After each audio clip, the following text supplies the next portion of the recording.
Sahabat Akarimba dimanapun Anda berada, baik yang nyata maupun yang gaib, pada saat ini kami sudah sampai di Makam Keramat Godog Kabupaten Garut. Dan pada kesempatan kali ini kami akan menceritakan tentang Makam Godog Garut. Seperti apa ceritanya? Ikuti terus penelusuran kami di Makam Godog Kabupaten Garut. Selamat menyaksikan.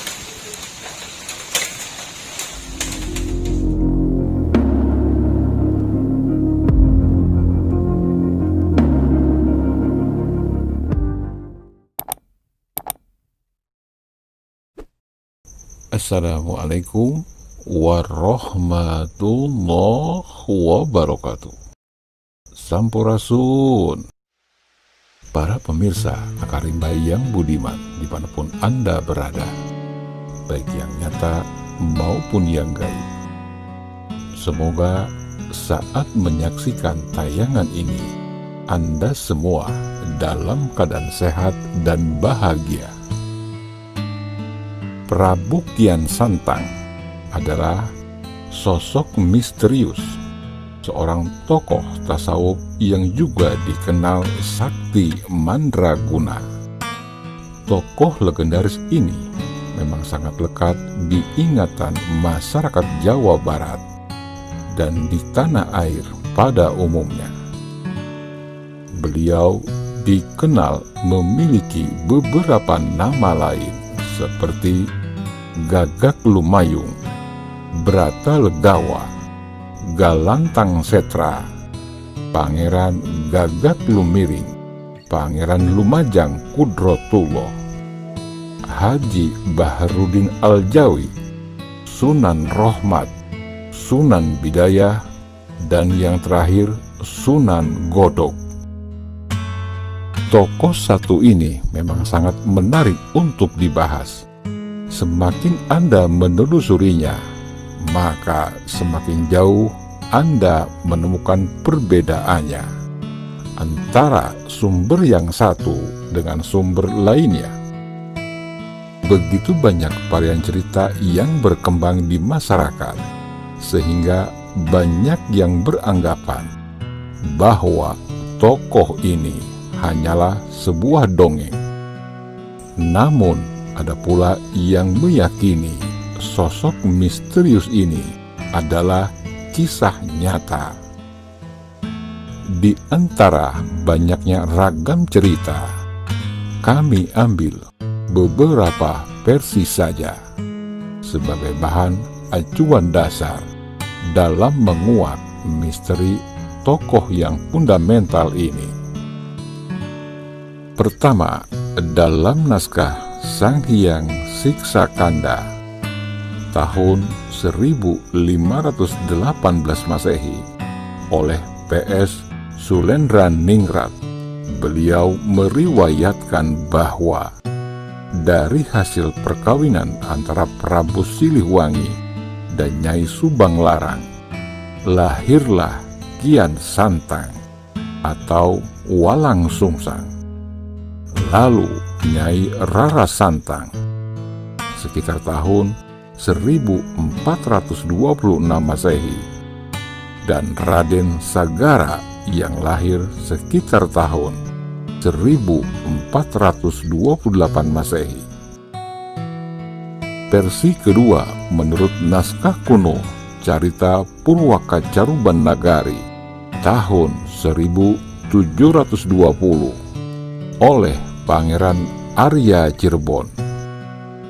Di sana dikisahkan bahwa pada saat Prabu Jayadewata menginspeksi daerah-daerah kekuasaannya, maka terjadilah santri Syekh Kuro di Persunting yang kelak menjadi ibu dari Pangeran Walang Sungsang, Ratu Laras Santang, dan Pangeran Kian Santang. Selanjutnya versi ketiga, yaitu cerita yang terdapat dalam buku Legenda Kian Santang, di mana dikisahkan pada abad keempat Masehi atau tahun 450 Masehi, di kerajaan Tarumanegara ada seorang putra mahkota yang sakti mandraguna bernama Raden Gagak Lumayung, yang dalam ceritanya di Tatar Sunda dan sekitarnya tak ada yang mampu mengalahkan ilmu kesaktiannya. Dan versi terakhir menurut penuturan Aki Uyut Uning yang terekam dalam wawancaranya bersama budayawan dan pemerhati sejarah Garut Kang Dedi Effendi, bahwa Rakyan Sancang lahir pada tahun 598 Masehi. Dia adalah putra Prabu Kertawarman, Raja Tarumanegara ke-8, tahun 561-628 Masehi. Kisah ini berawal ketika Raden Walangsungsang memilih untuk pergi meninggalkan megahnya kerajaan Pajajaran yang disebabkan perbedaan keyakinan yang dipeluk ayahnya, yakni agama Sanghyang. Menurut Dr. Edi Ekajati dan Insinyur Haji Dudung Patirohman, kisah Rakyan Sancang ini setelah 9 abad terungkap kembali, manakala Raden Walangsungsang atau Raja Sagara putra Prabu Jayadewata pada pertengahan abad ke-16 Masehi berkelana dengan menyusuri jalan mengikuti petunjuk arah Sungai Cimanuk dari daerah Indramayu sampai ke Garut.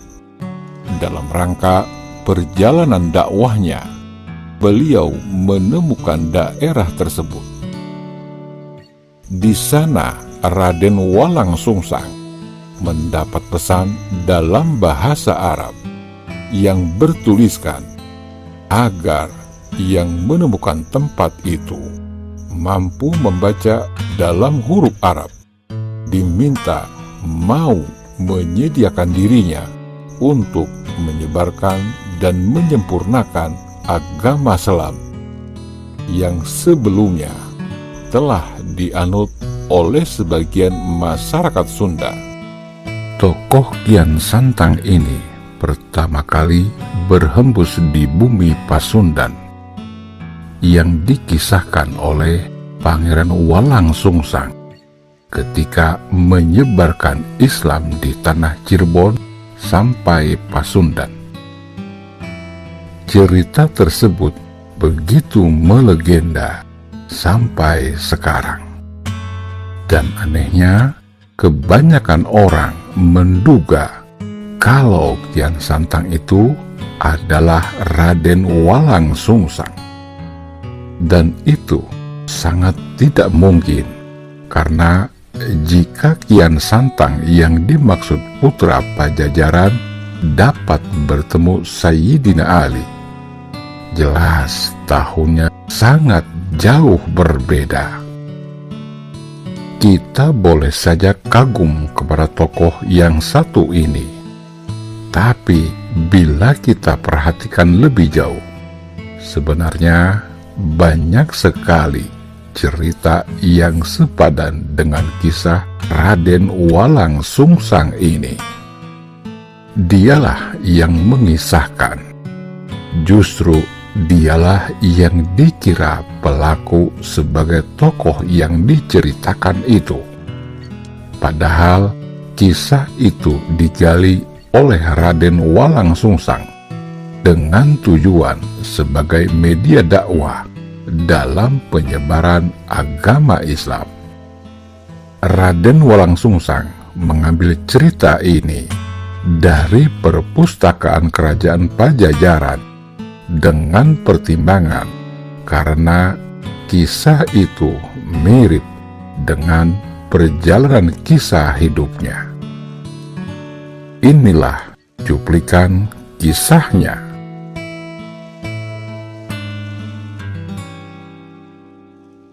pada abad keempat Masehi atau tahun 450, dikisahkan kerajaan Tarumanegara memiliki putra mahkota yang sakti mandraguna bernama Gagak Lumayung, yang kala itu di Tatar Sunda tidak ada seorang pun yang dapat menandingi kesaktiannya. Hingga suatu ketika datang pasukan dari dinasti Tang yang hendak menaklukkan kerajaan Tarumanegara. Namun berkat Gagak Lumayung, pasukan Tang dapat dikalahkan hingga lari tunggang langgang, meninggalkan area pertempuran.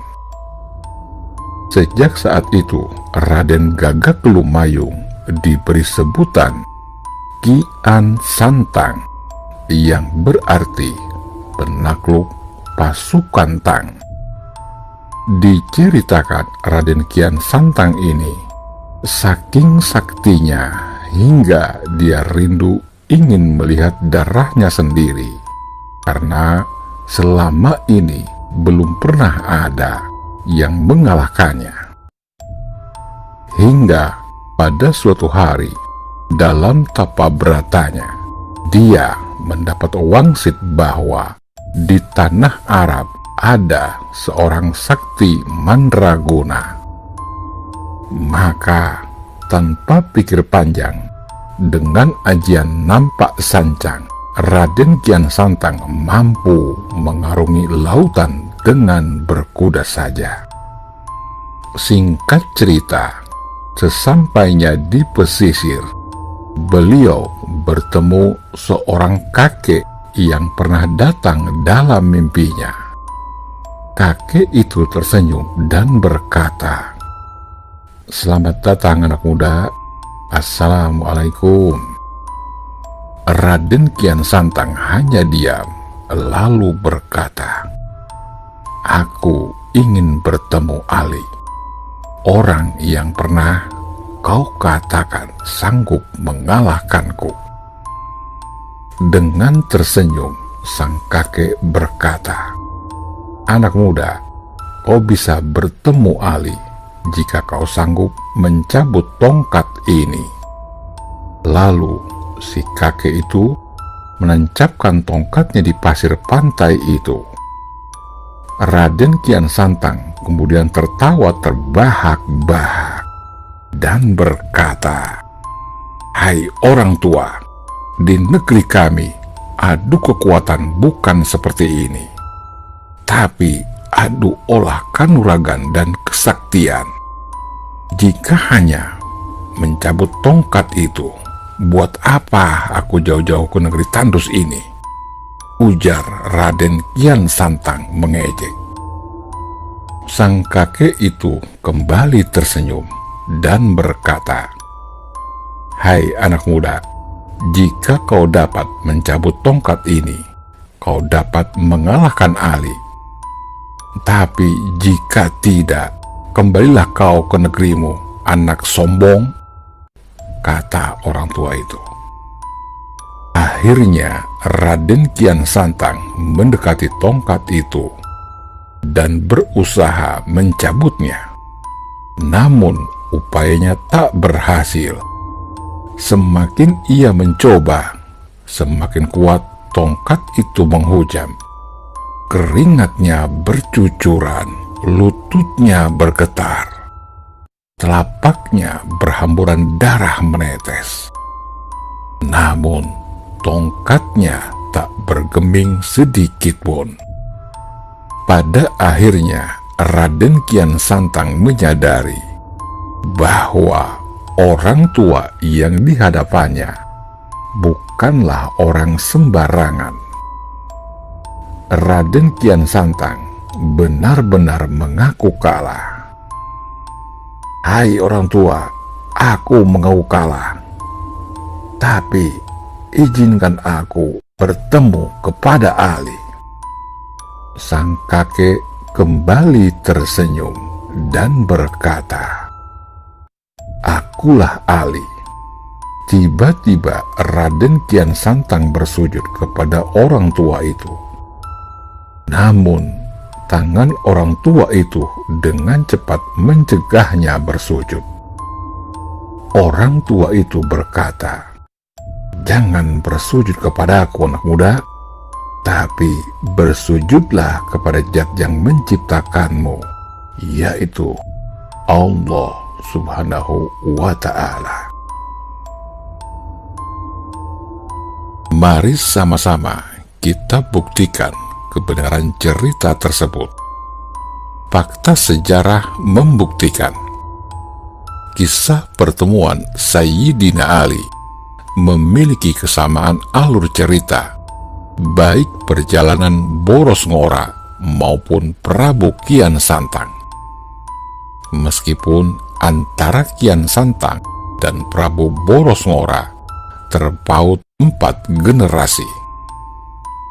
Bila yang dimaksud Sayyidina Ali adalah Ali bin Abi Thalib, khalifah keempat yang sekaligus menantu Rasulullah, maka semakin rumit, karena kedua tokoh ini tidak hidup di zaman yang sama dengan Sayyidina Ali.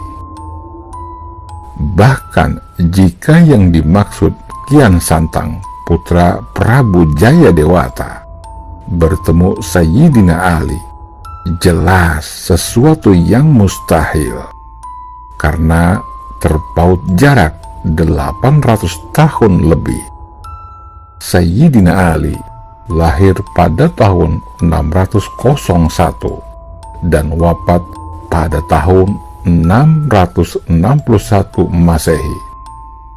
Sedangkan berdasarkan Babad Cirebon, Kian Santang hidup di tahun 1400-an.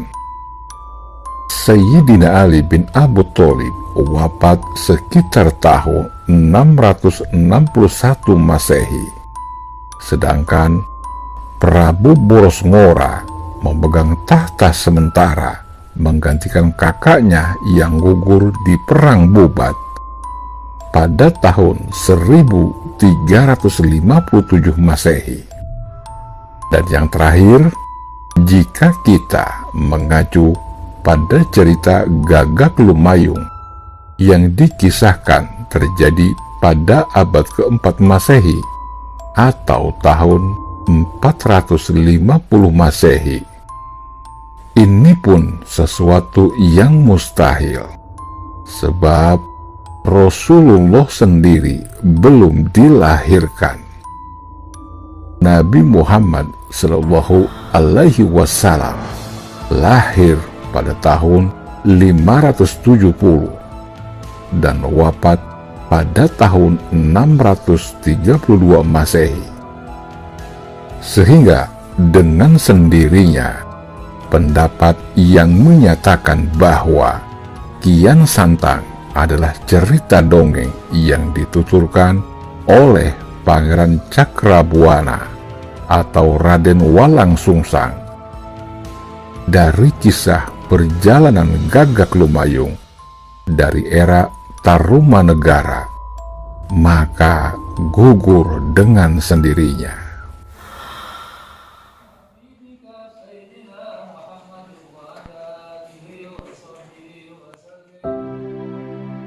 Demikian cuplikan kisah Raden Kian Santang.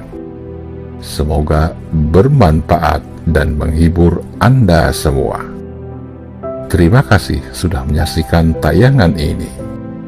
Kami atas nama tim Akar Rimba memohon maaf lahir dan batin jika ada kesalahan dalam ucapan maupun dalam pengungkapan kisah ini.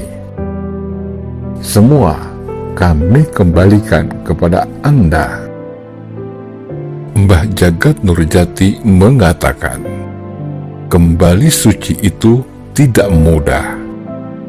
Kembali suci seperti bayi yang baru lahir, berarti harus melepas semua atribut yang melekat.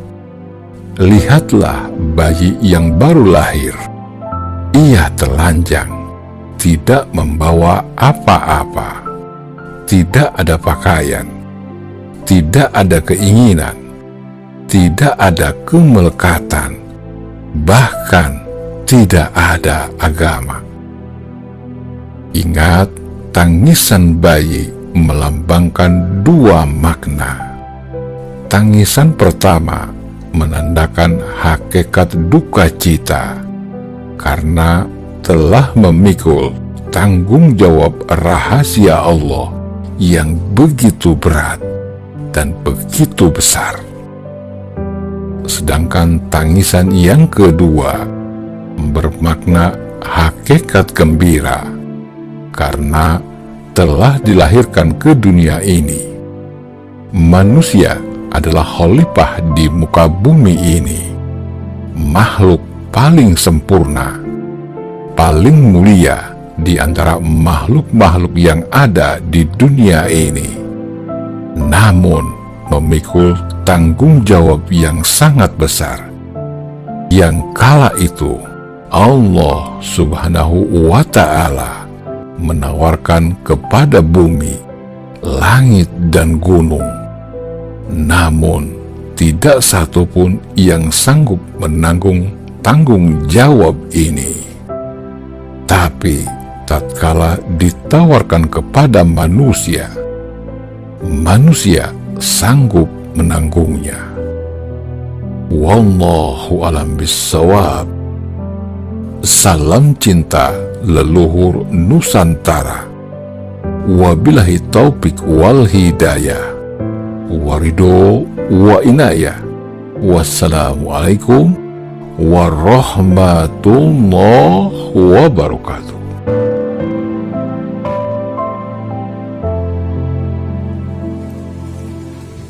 Demikianlah tadi penelusuran kami di makam Godok, Kabupaten Garut. Dan kami ucapkan kepada seluruh sahabat Akar Rimba yang sudah memberikan subscribe, like, dan komennya, juga nge-share kepada teman-teman lainnya. Ucapan terima kasih. Dan kepada yang belum, untuk segera memberikan subscribe, like, komen. Salam cinta leluhur Nusantara.